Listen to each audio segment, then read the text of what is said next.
여러분 잘 쉬셨나요? 네, 두 번째 동영상 학습이 되겠습니다. 이번에는요, 그 첫 번째 동영상을 통해서 학습하시면서 말씀드렸다시피 6.4의 패러다임부터 시작을 할 텐데요. 패러다임이라는 표현을 여러분이 아마 많이 평소에도 쓰실 것 같은데 우리 언어학에서 는 그리고 모폴로지에서는 어떤 의미로 사용하는지 한번 같이 보도록 하겠습니다. 처음에 정의가 나와 있죠. 첫 번째 블랙 포인트를 같이 보시죠. 그래서 a paradigm consists of all the different inflectional forms of a particular lexeme or class of lexemes. 그래서 렉심, 즉 우리는 앞서서 여러 챕터에 걸쳐서 모폴로지를 공부하면서 렉심이라는 용어를 이제는 더 이상 생소하지 않게 많이 사용을 해왔습니다. 그래서 어휘소라고 흔히 부르는 거고, 이들 렉심의 어떤 특정한 렉심의 inflectional form을 정리해둔 표 또는 여러 가지의 어떤 특정하지 않고 여러 개의 어떤 렉심에 대한 inflectional form을 정리해둔 그런 표로 정리해둔 것을 한마디로 그냥 패러다임이라고 부른다라는 것이고요. 그래서 each distinct form of a lexeme exhibits a specific combination of the inflectional properties that are expressed in that language. 그래서 그 각각의 렉심의 형태는 inflectional property의 어떤 조합 내지는 전체다라고 볼 수 있는데, 그것에 얘가 우리 앞서서 Old English 얘기하면서 31과 33번의 예시에서 보았던 거 기억하시는지요? 31에 나와 있는 Old English nouns와 같은 이러한 거.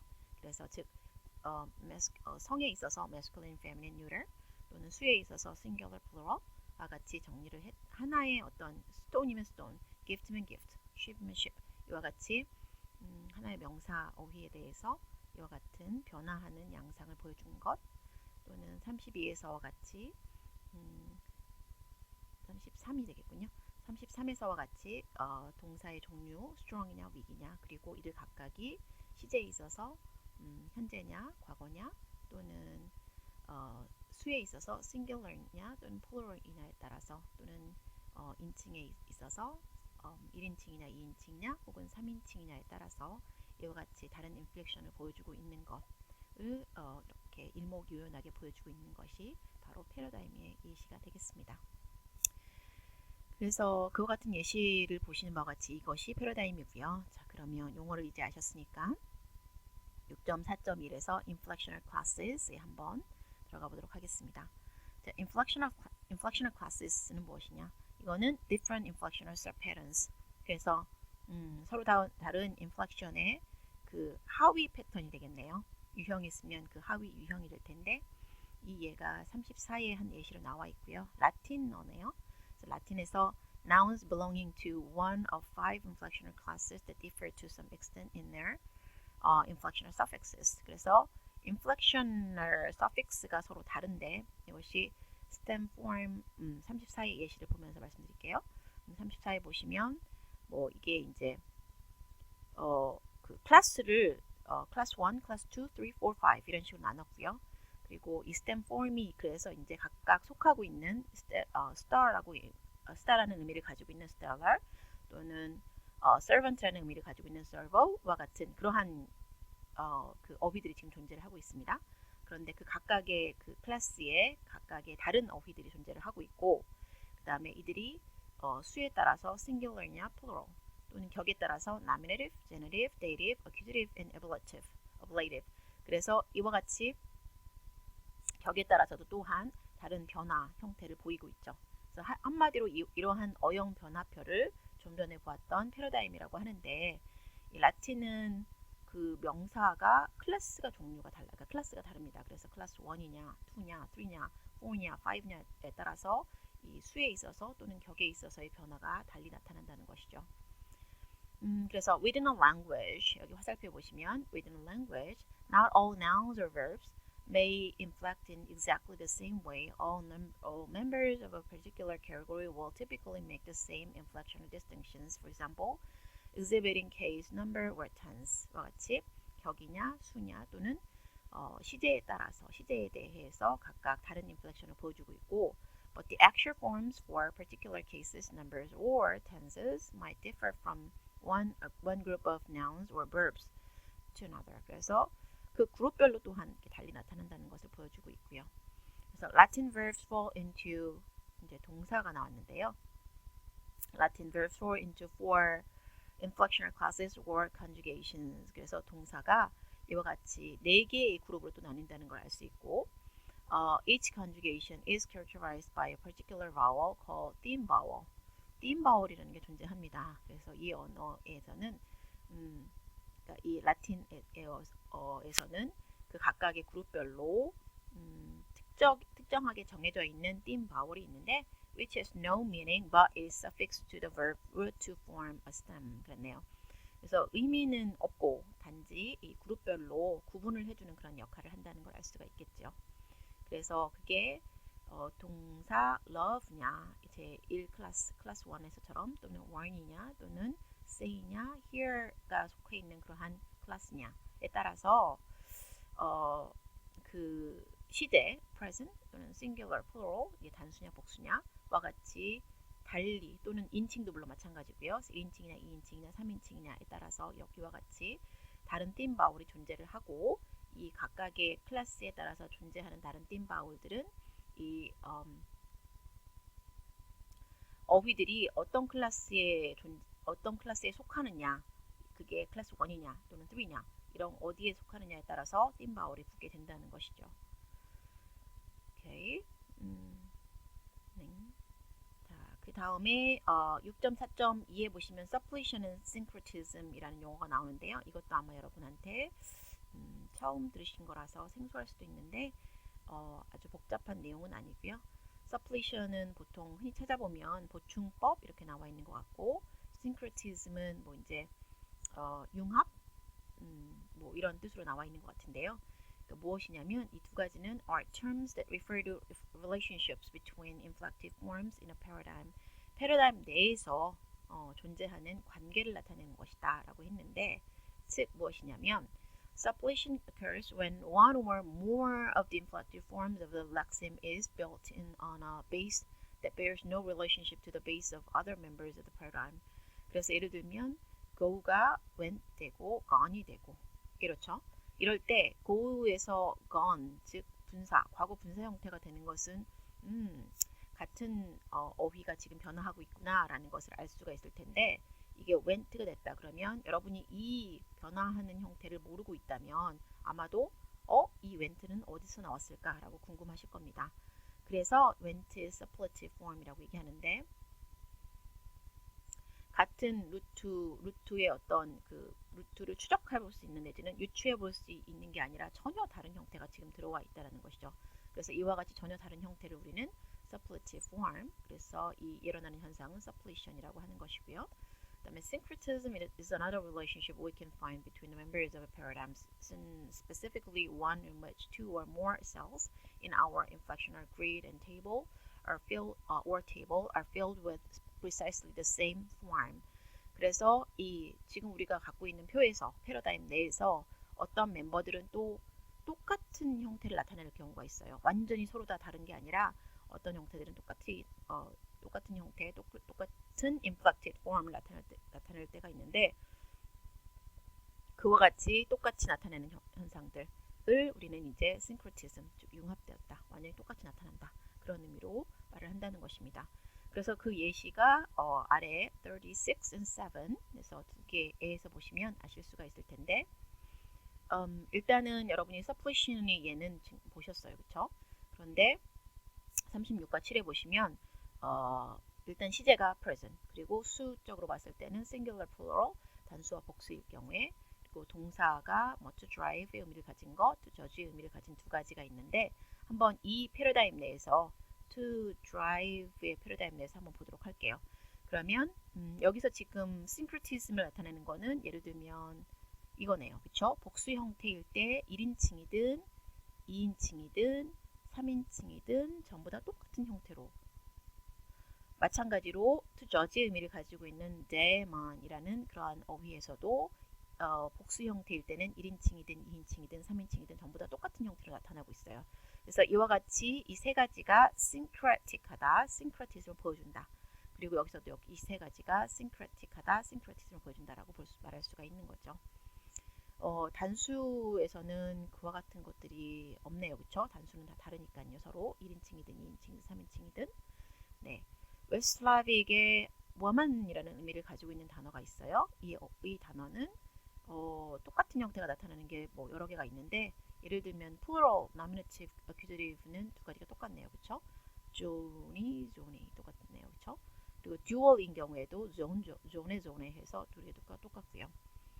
또 뭐가 있을까요?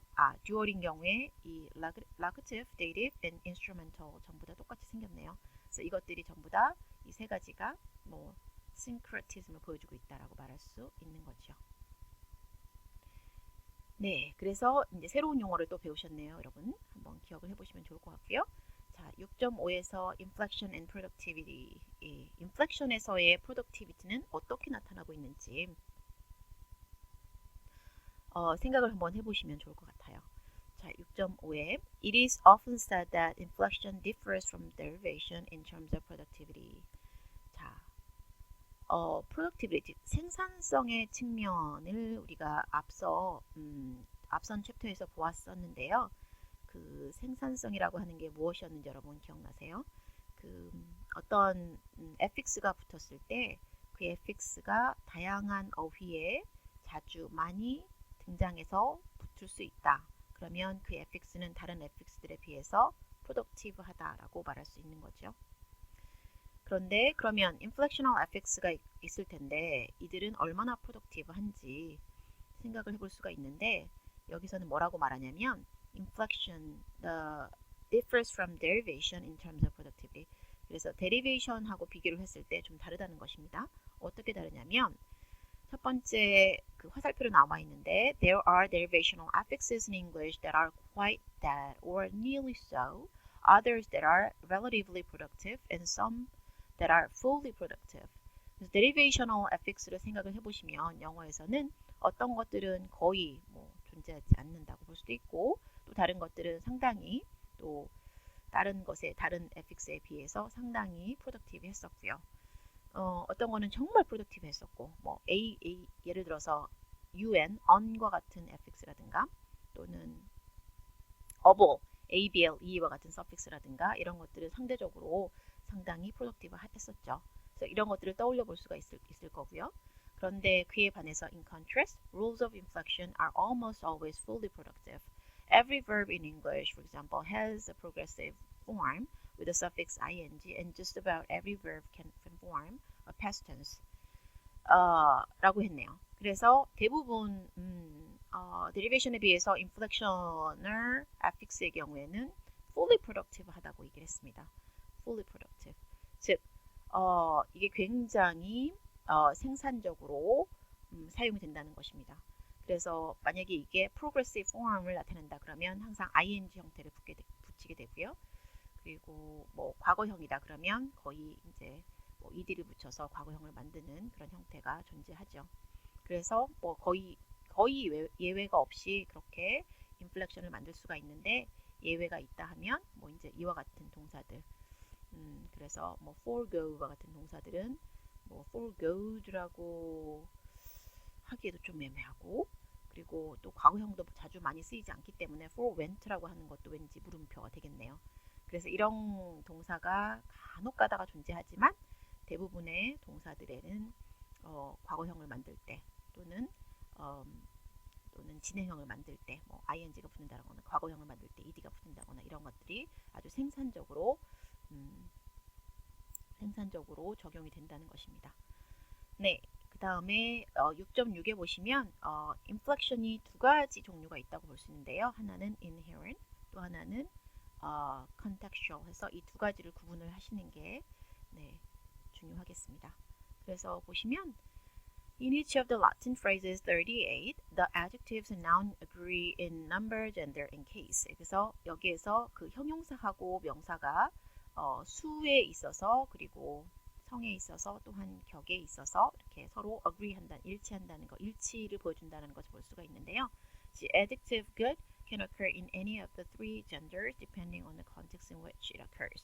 The nouns boy, girl, and gift are always, however, respectively masculine, feminine, and neuter nouns. 이렇게 됐어요. 그래서 therefore, the inflectional category of gender is inherent nouns, whereas it is contextual in adjectives. 그렇네요. 즉, 지금 젠더라고 하는 캐러고리 있죠. 젠더, 즉 성이라고 하는 게 명사에는 항상 이게 뭐 보이냐, 걸이냐, 기프트냐에 대해서 이 명사들에 대해서는 이게 성이 정해져 있어요. 이게 남성이냐, 여성이냐 또는 중성이냐 이와 같이 정해져 있고, 그 다음에 형용사에는 항상 정해져 있지는 않고요. 이게 어떤 명사와 함께 오냐에 따라서 그 형용사의 형용사의 masculine을 쓸 거냐, feminine을 쓸 거냐, 또는 neutral을 쓸 거냐와 같은 것들이 정해진다는 것입니다. 그러니까 형용사는 본래 근본적으로 어떤 성이 정해져 있는 게 아니라는 걸 알 수가 있죠. 단지 어떤 명사와 함께 나오냐에 따라서 그 일치를 보여주기 위해서 그 형용사의 성이 정해진다는 것이니까 컨텍스트에 따라서 그 젠더라고 하는 게 형용사에는 달리 적용된다는 걸 알 수가 있습니다. 그에 반해서 명사의 경우에는 본래 어떤 명사냐에 따라서 성이 정해져 있죠. 그래서 얘가 이 명사가 어떠한 다른 어휘가 쓰이냐에 따라서 뭐 성이 남성이 됐다가 여성이 됐다가 이러진 않고 본래 정해져 있던 성이 있기 때문에 항상 그 성으로 그게 명사 masculine이면 늘 masculine으로 나타난다는 것입니다. 그래서 inherent하다는 거죠. inherent는 뭐 원래 생리적인, 내재적인 이런 뜻이고 contextual한 거는 또 컨텍스트에 따라서 문맥에 따라서 달라지는 이런 의미니까요. 오케이. 자, 그 예가 38에 나와 있고요. 자, 그 다음에 contextual inflection is inflection that is determined by the syntactic construction in which a word finds itself, whereas inherent inflection is inflection that does not depend on the syntactic context in which a word finds itself.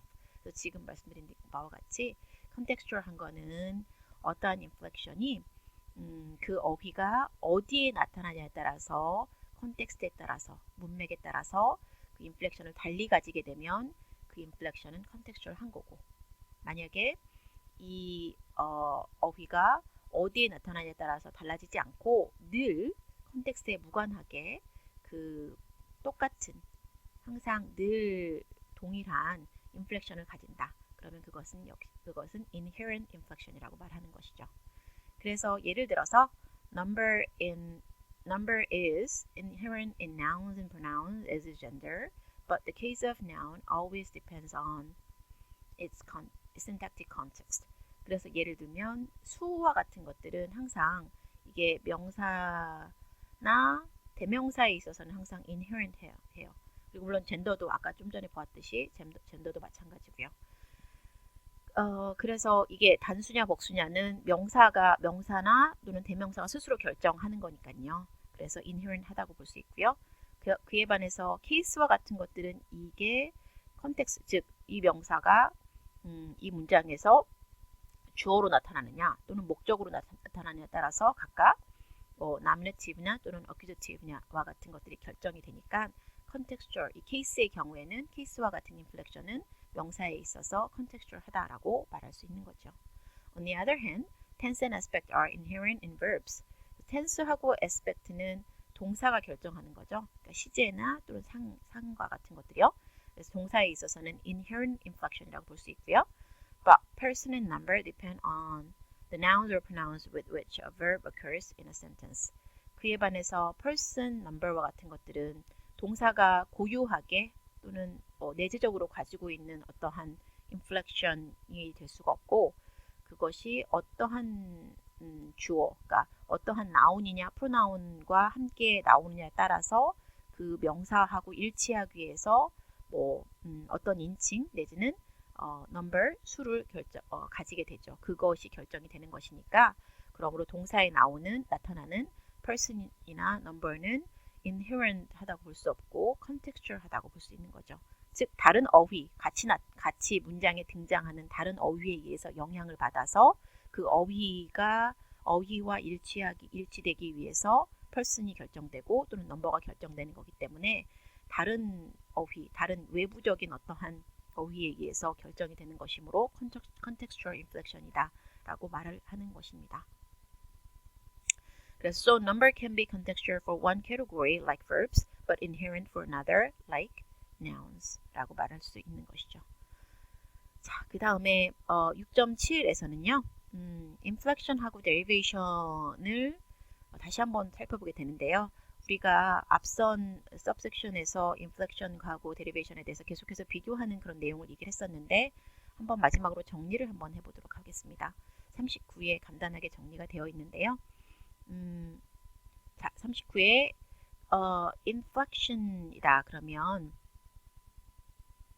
inflection하고 derivation 한번 같이 보겠습니다. 그래서 inflection하고 derivation의 차이는 inflection은 첫째 never changes category 나와 있네요. 그러니까 category를 절대 바꾸지 않는데요. 그래서 자, 그 어떤 범주 category를 바꾸지가 않고 그런데 derivation 같은 경우에는 category를 가끔 바꾸죠. 그것이 뭐 명사였던 것이 뭐 형용사가 되고 형용사였던 것이 뭐 동사가 되고 이럴 수 있다는 것이죠. 그리고 inflection의 경우에는 as grammatical meaning, 저 grammar의 측면에서 굉장히 중요했었죠. 지금까지 보시면 뭐 그게 성수, 격이냐 이런 것들이 다 grammar에 해당이 되니까요. 그런데 derivation의 경우에는 often as lexical meaning. 그래서 이거는 뭐 grammar의 측면에서도 중요하긴 하지만 lexical meaning, 의미상의 뜻에 있어서의 변화를 가져오기도 하죠. derivation의 경우에는요. 여러분이 한번 derivational affix를 생각을 해보시면 뭐 un이라든가 그러니까 un prefix라든가 아니면 뭐 able suffix라든가 뭐 이와 같은 것들 생각을 해보시면 의미상의 차이를 가져온다는 걸 알 수가 있을 테고요. 그리고 세 번째로는 is important, inflection is important to syntax. 그렇죠.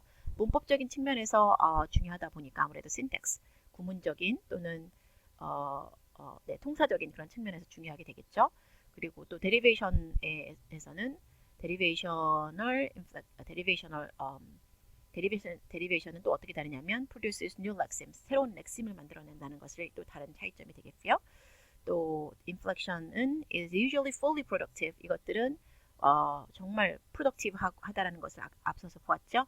그런데 derivation의 측면에서는 derivational affix를 여러분이 생각을 한번 해보시면 can range from unproductive to fully productive 해서 좀 전에 subsection에서 말씀드렸다시피 완전히 unproductive 할 수도 있고요.